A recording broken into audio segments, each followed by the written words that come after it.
Welcome to this episode of The Unnoticed Entrepreneur. Did you know that 90% of the wealth in America is actually tied up in family businesses? That's an amazing statistic. And over 5 million companies in America are family owned. And in the UK, it's a similar percentage. And these companies are generating a huge amount of value. But what happens when the founders want to retire? Who's going to take over the companies? What if the next generation don't want to take over the company? Maybe that's what you're facing yourself. I've got the answers for you today. Dr. Patrick Woock is joining us from Savannah, Georgia. Patrick, welcome.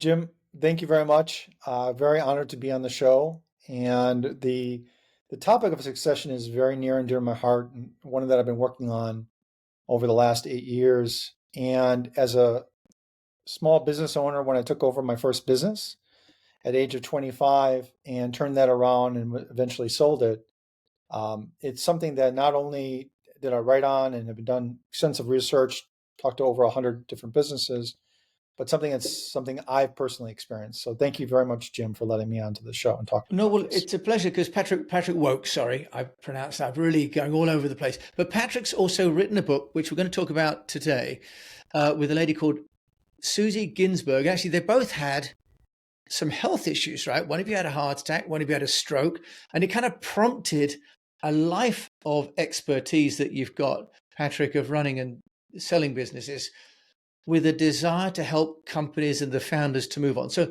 let's talk about succession, the book that you've written. Explain the book and some of the key concepts that our listeners should really take note of if they're looking at succession planning. And thank you, Jim, for pointing that out. I think one of the biggest challenges too is when we go through life struggles, you can really go like one or two ways. One, you can ask yourself, well, why does this happen to me? Right? Or two, you can take it and say, what can I do with this? How can, by falling down, and I myself had a stroke, how can I have, by falling down, make my life better? How can I make the world better? Right? And I really was very blessed in meeting Susie at the same time. Susie was going through and had a recent heart attack. In fact, I was going to be on her show, like I am today with you, and she had to call it off at the last moment because of the heart attack. And so months went by, we kind of didn't get in touch. I did reach out to her, make sure she was okay. And then we came to a point one day and was like, we're talking about this.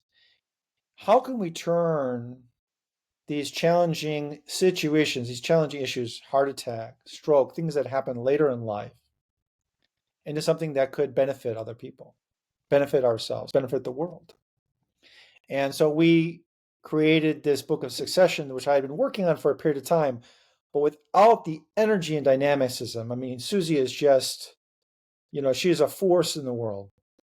And without her support, it would still be on a digital shelf somewhere. So very, very lucky to have her in my life. Very, very lucky to have her contribution to this book. And her DNA is wrapped in this book as well. And going back to what you're talking about in regard to family members and transition of businesses and succession, a lot of the time, as you were pointing out earlier on in the beginning of the show, or the beginning of the introduction of the show, is a lot of time we don't really engage in the issue of succession until there's a heart attack, until there's a stroke, maybe even, and unfortunately to say this, a death. And so having this grow out of that issue, having the grow up of something that's traumatic that happened to me, it allows us to provide, for lack of a better word, the medicine. It provides us the solution, provide the pathway. And I see ourselves more as guides than authors, to help people through that transition, through that difficult time, like we went through. So this book is in many ways written with our own struggles to help other entrepreneurs who are going through their struggles with their families and through those transitions. And that's why I really love this. And that's why we made the title Navigating Generational Success, because we are helping generations, not just the older generation who may be going through challenges, but the newer generation. Yeah, Patrick, Well, and just for full disclosure, Patrick and I met each other when we were both living in Beijing. So Patrick's got an international expatriate career as well. So he has his base now in America, but has international experience. Why what you are sharing in the book will apply not just to America, but to entrepreneurs all over the world. Patrick, let's start with perhaps the first question on people's mind, maybe, which is that why do people not have a succession plan in place? Because it seems as though, it would, we must recognize we're getting older. We sometimes get fatigued, and a lot of companies just kind of fizzle out, don't they? If the founder doesn't find a succession. In your research, why do founders not have a plan? That's a great question, and I think there's many different types of research out there, but I think one of the numbers that a lot of them agree is only 33% of family-run businesses have a plan. That means somewhere from 67% don't. And the thing that when we looked at these companies that I was advising, when we looked at the plans that they had that were in place, these are the ones that have plans, that 33% that have plans. They have structural plans, they have financial plans. But when I asked them, how are you dealing with the family dynamics? How are you dealing with the behavioral issues? Almost, I would say all of them came back and just looked at me and said, we don't, you know? And that's where this book, that's where our research, that's where our focus really differentiates itself, is it looks at what is the successful process on a behavioral side, working with your family member, getting over those issues, getting over those, understanding the differences between the different generations. Should we just talk about that? Because often when we talk about handover, we talk about equity transfer, roles and responsibilities, and then trying to get the founder to let go is often a big one, isn't it? When you say behavioral, Patrick, what do you mean? The behavior of the founder, or the behavior of the people taking over, or the staff, for example, that have kind of got to be kind of almost sort of spectators, but also participants, haven't they, in what could be quite a stressful transfer of power from one generation to the next? Absolutely, and you hit it right on the head. Is where do you really start? Because there are so many different aspects and where you can look, right? And so we kind of took a 10,000 foot or meter, there's where you're at, step back and say, what were the themes that we noticed for businesses that were successful?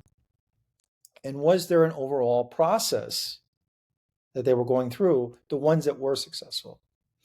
And we identified 4 steps that, and we don't, unfortunately, we don't have time today to go through all of them, but we identified 4 steps that really helped firms on a behavioral side be transition business successful. And the first one really was clearing the air, getting everyone to understand each other's point of view, and getting them to understand the fears, the challenges, the hopes that they have. And so that the two parties start communicating on a understanding level, that they can understand why am I having problems handing the reins over? And why am I having problems understanding what you want? Really those two sides, how do we bring them together and clearing the air so they can start communicating in a way that moves the succession forward? One of the challenges that I've noticed for a lot of people, Patrick, is that entrepreneurs have put their heart and soul into the business, and life without the business can be a bit daunting. I mean, it can feel like almost like a divorce, really, or witnessing a death. To what degree is that lack of a plan for after the business and the role in the business an issue in succession planning? Jim, you really like reading my mind. It's right on the head of what so many businesses go through, so many issues they go through. Is you may have on one side an heir who's very interested, engaged in business, and you may even find on another side a person wanting to transition. And it's like that one time you get 80%, but they keep coming an issue, there keeps coming a problem, and I just can't hand it over to you yet, right? And it's not the fact that there keep problems popping up. It's as you pointed out, and we've seen time and time in the entrepreneurs, the business owners, they identify so much with their business of who they are, of what they are, that we almost have to work with them and say, let's start thinking about who the next person's going to be, right? And those are very challenging conversations, right? Because in the beginning, when we start saying, who's the next person going to be, it always ties back to the business they're doing now. And what we try to do is really have those hard conversations with the person who's selling the business to let go. And how could they create new groundwork in their own life and their own identity? So just really brilliant. I'm really happy you pointed that out, because it's such a very difficult and important thing to help people through. Well, it is. And Patrick Woock, your book, Succession, Navigating Generational Success, is available on Amazon. So I'll put a link to that in the show notes. But, it does seem as though many people have defined themselves by the work that they've done. Mm-hmm. We've talked a little bit about the need for that person to reinvent themselves, right? Mm-hmm. It's sort of life after the company in that role. What about for the young people coming in for whom maybe they're interested in doing something entirely different? How do you get them to want to take over the family firm? Maybe they're not interested in, catering equipment or, running a manufacturing industry when their first love is maybe an art or a medicine. How do you help the next generation to be inspired by the opportunity that lies within the family company? And I think that's a brilliant, that's another really exciting topic, and something I recently was talking with some business owners who had their son in the business.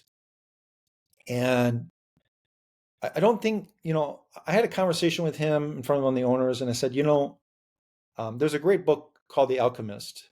And I always love one of the key tenets of the book is sometimes the real gold is sitting underneath your feet.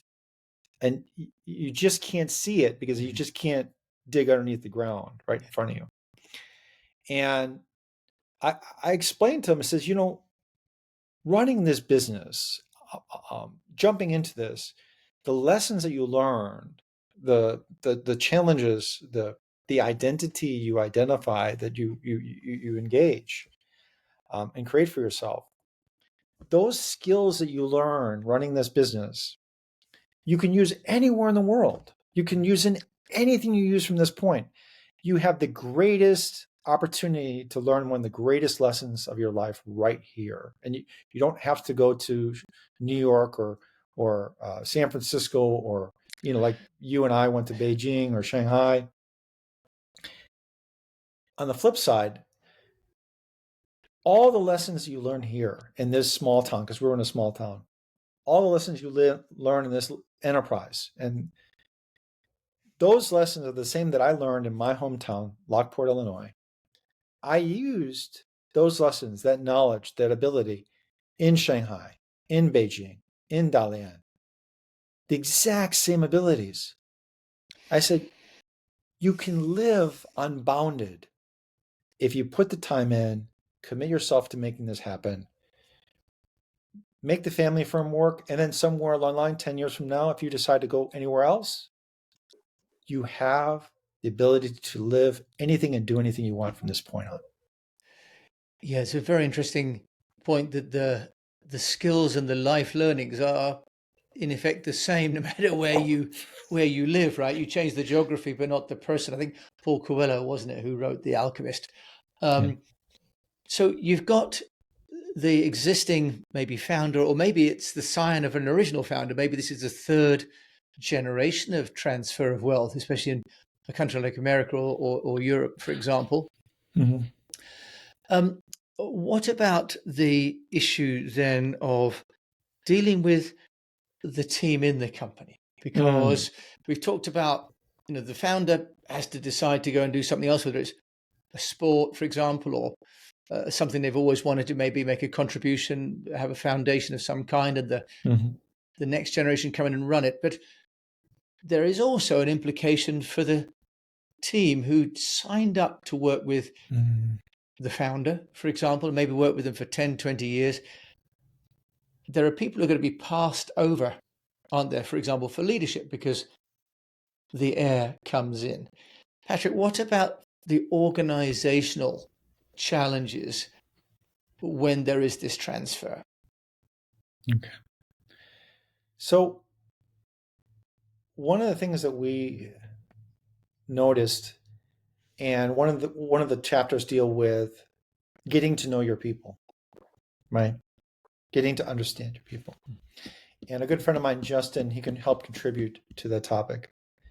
And one of the things that I was really, really honored is really to understand is he has a tree, like a graphic tree that he puts in his office. And on it, he has all of the members of his team, pictures of them, and family, background, all and if they have children, their pictures as well. And he says this tree cannot exist with all the rest of the branches, right? And he sees that's in front of his desk every day. He sees it every day, and remind him the importance of that. The other thing too that he does is he goes out and meets and talks and learns about everyone in his organization. And he hasn't taken over in the organization yet. He did that at the beginning to really understand all of these people, their families, their challenges, their backgrounds. So by doing that, by putting that background, not only understands the people on an individual basis, but he understands that if there's a shipment missing, or maybe the counting is off, or maybe someone's really doing very well, he understands maybe some of the social backgrounds, some of the family backgrounds behind it. So what he's done is, by including the family as a part of who he is, he's eliminated a lot of the problems in regard to transition, how people see their own position, and he's made them feel like they're a part of something bigger, right? Something more beautiful, like a tree. And I think we saw this in another organization I work with, Juan. They run a family restaurant, and I think it's every 2 weeks now, they invite everyone in the organization to dinner. And the entire organization takes up the whole restaurant. They all sit together, and the father, who's founded the business, sits at the head of the table, and they all share, they all talk, and they all have dinner together. I think a lot of the issues we have in regard to non-family members come with the fact that we don't, this is my 2 cents, is we don't take time to get to know people. We don't take time to have a meal. We're always in such a rush to accomplish activities, to accomplish goals, to accomplish the next thing, instead of realizing that maybe having a meal, maybe having a chat, maybe have a coffee can give us insights into how to better understand those around us and our organization. Wise words, Patrick. And sometimes slow, I heard the other day in motor racing, going slow is faster because, we get a better line and we're not rushing. But Patrick, we're talking about your book, Succession. What happens when the heir to the founder is not very good? What if they're not talented, but they've got a bloodline, but they don't have necessarily a good skill set? How do you deal with that? Because it is possible that the next generation are lacking the entrepreneurial ability. They are lacking the people skills. They are lacking the commitment to the industry. What happens then?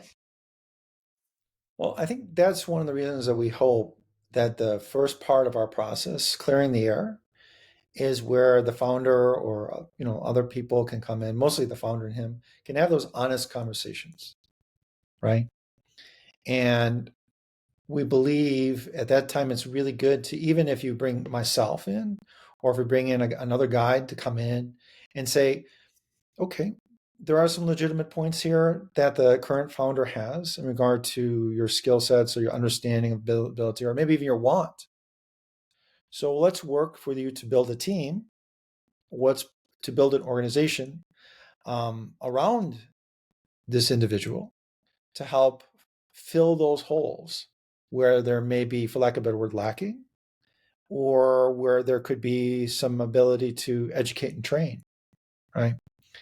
So I think once again, it always goes back to that beginning. We really need to clear the air, right? We really need to be honest with each other. And I think the biggest challenge, if you don't clear the air at the beginning of the relationship, the later steps that we go through, there's a 3-4 step process. The later steps, they become more difficult. We've noticed if you don't really clear that air at the beginning, the later steps don't really have the impact or the follow through that they should. So then we say, hey, maybe we need to revise this and go back. And maybe there's some issues that are missing, right? But I think it's a great thing. I should probably get that glass of water you had. But I think the reality is in the beginning, there's always going to be lacking, especially from someone who has been in a business for a very long time. Yeah, there's bound to be big shoes to fill, aren't there, Patrick? And that's part of the job to fill that. And what about a transition time, Patrick? From a practical point of view, have you noticed sort of an optimal amount of time between one person handing over and the next person taking over? Is there, they stay too long, overstay their welcome, or they rush out the back door too quickly? I think the optimal. I've seen the optimal time is typically a business owner will come to you and say, "Oh, well, I want to retire now, and I'll give you a year, right?" And the year will turn into 2 years, into 3 years, right? So it's good to sit down and define a time frame, because I unfortunately, and a lot of it is because of my own lack of experience, but I had to eventually fire my father from my company because uh, there was a period of time where my leadership was being challenged by him because people would just go back to him. Okay. So I think you hit on a great point. There needs to be a defined period of time. If you make it too short, there could be problems. But if it's, if you're concerned about the time frame, because someone may be like, I just want to get out of here, I'm done with this business. Then building that team to support the person and help educate and train them after you leave can be really essential, right?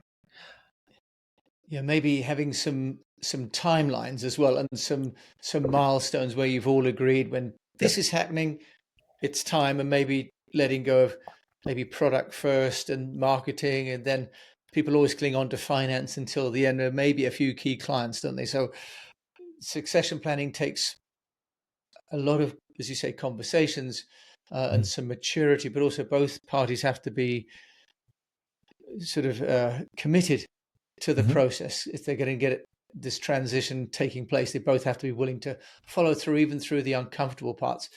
Patrick Woock, if people want to find out about you and connect to the succession book, where can they go? Well, you can just contact me at my email. I'm going old school on you now. And my name is Patrick, Patrick, period, Woock, at gmail.com. Uh, I've been told that we need to have the web page, but I don't have a personal web page, so the email will work just fine. And I was talking a little bit earlier before, if anyone from this podcast or anyone from the UnNoticed group wants to reach out to me at any time, I'm more than happy to offer a 45-minute consultation, talk to you, learn about your business as a consideration for my friend Jim here and for the people out there who really want to turn their business around. To us, we're guides. Our situation is we really want to see that generational wealth. We want to see those businesses continue. We want to see those communities to continue to grow. And if we can be a small part of that continuation, we'll feel that we've accomplished a lifetime worth of achievement. Patrick Woke. Sorry. Now you and I are both suffering from the same thing. Two old men. Well, actually, just as an aside, you said the average age of the owned business in America is 58. So for anyone listening to this podcast episode, as we get to our late 50s and early 60s, we really need to be thinking about succession. Patrick, had that brush there with his bad health. I've been very blessed with mine. But as we get older, we do need to plan for succession, because otherwise succession may take place without a plan. Patrick, right. Thank you so much for coming on the show today. Thank you, Jim. I'm very honored to be here. Well, we're honored that you've also raised such an important issue, because we're always talking about building and getting noticed. And actually, we need to get noticed so that the next generation can preserve the wealth, because the business really is there to sustain the family, isn't it? And to sustain wealth for future generations. So we have to plan for that. So thank you to Patrick Woock. That's Woock, and Dr. Patrick Woock. And I will, of course, include all of his details in the show notes. So if you've enjoyed this show, please do share it with a fellow unnoticed entrepreneur. And do reach out to Patrick, because if you've got a business and you're approaching a time when you think 2 or 3 years you'd like to be leaving it to the next generation, start today. And my name's Jim James. Thank you so much for joining me on this episode of The UnNoticed Entrepreneur. Until we meet again, I just encourage you to keep on communicating.